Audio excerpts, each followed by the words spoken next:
Vou perguntar pro Joel essa aqui. Joãozão, como elevar a consciência do cliente antes de vender? Você, não, essa é boa. Essa é boa. E tem jeito, e tem técnica, né? Tem uma sequência. A gente sabe que a pessoa, ela passa por algumas etapas, né? Antes de qualquer processo, provavelmente ela nem sabe que ela tem um problema, então ela é considerada inconsciente, incompetente, então ela não sabe que ela não sabe, então ela não sofre.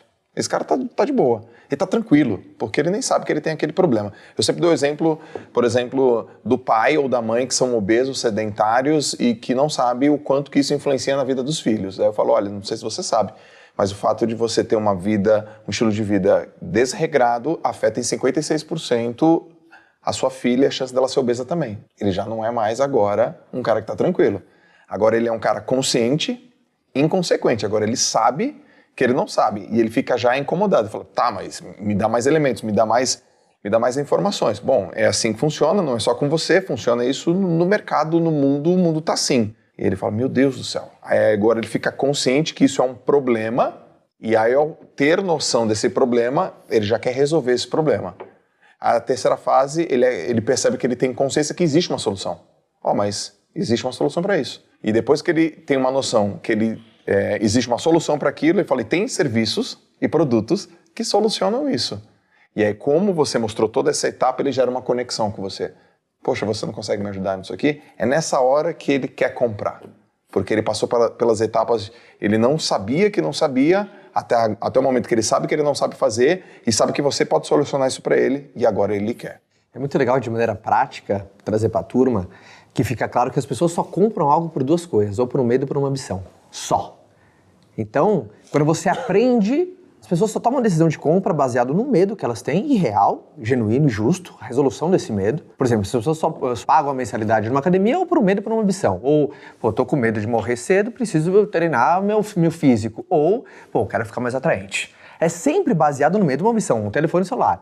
Às vezes o cara compra um telefone porque às vezes, não posso ficar sem me comunicar com meus filhos.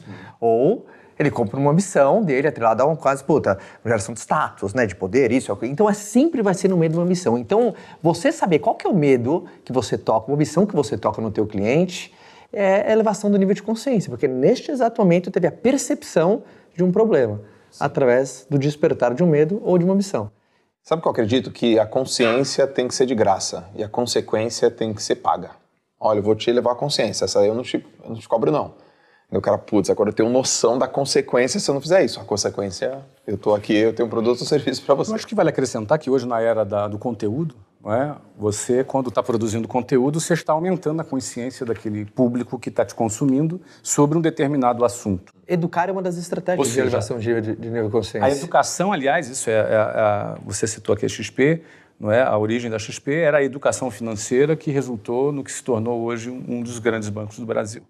Não é? Ou seja, educar é uma maneira de ampliar o nível de consciência. E veja que a gente tentar vender mais, com mais intensidade, o produto certo, para o cliente certo, no time errado, vai trazer muito menos resultado do que você vender menos o produto certo, no time certo, para o cliente certo. Porque quando eu comecei a minha carreira e o que eu vendia basicamente uma assessoria sobre investimentos, eu tentava com muita intensidade. Eu ficava o dia inteiro no telefone. E eu não conseguia vender nada. Tanto é que o meu primeiro ano vendendo, né, me trouxe mais ou menos R$232 por mês de faturamento. Isso era o que eu ganhava. Então eu tentava vender numa única vez, numa única tacada para um cliente. É igual o cara que tentou vender ouro para o pai do Joel. Então o que aconteceu? Ele não conseguiu fechar essa venda, por quê? Porque, cara, ele tentou vender no timing completamente errado, desnecessário, não passou por nenhum funil. Eu fazia a mesma coisa, então eu tentava vender para todo mundo. Deixa eu cuidar do seu dinheiro, deixa eu cuidar do seu dinheiro. O cara, ele nem sabia que tinha um problema, ele nem sabia que existia uma solução, ele nem sabia que eu era conexão. Então a gente passou a fazer o seguinte, ao invés de fazer uma única tentativa de ligação para vender, a gente passou a fazer uma única tentativa de ligação para qualificar. Então a gente abriu um diálogo. Então a gente espaçou isso daqui para, ao invés de uma reunião, duas. Onde numa reunião eu mostrava o problema, eu entendia de fato como ele pensava, eu entendia qual que era a vida dele, Eu mostrava para ele que existia uma solução e ele percebia que eu podia solucionar isso para ele. Então, quando eu passei dessa venda de intensidade para uma venda mantendo intensidade, mas trazendo para algo um pouco mais consultivo, eu passei mais tempo com o mesmo cliente, ou seja, falei com menos clientes diferentes, mas eu vendi mais, porque eu fiz o meu cliente passar por todo esse processo de expansão de consciência. Né? Então, é muito interessante porque a gente acha às vezes que é só intensidade, não é? É método, né? Existe uma expressão muito engraçada, quando a pessoa acredita tanto no que ela faz, no que ela vende, ela fala assim, cara, o meu serviço, o meu produto é para todo mundo tinha que conhecer aquilo que eu tenho. Eu entendo que isso vem da raiz, que você acredita tanto no que você faz, você quer que todas as pessoas tenham acesso. Mas quem quer vender para todo mundo não vende para ninguém. E não existe erro mais grosseiro em vendas do que você gastar tempo demais com pessoas que não estão prontas para comprar de você. Para empresas que não estão prontas, não tem técnica que faça, por exemplo, se alguém perguntar para nós, um conselho, como é que eu faço para vender uma Ferrari para um estudante? Eu não tenho a menor ideia, porque é um erro grosseiro na qualificação. Então, que é subestimada, né? O pessoal não investe tempo necessário nisso.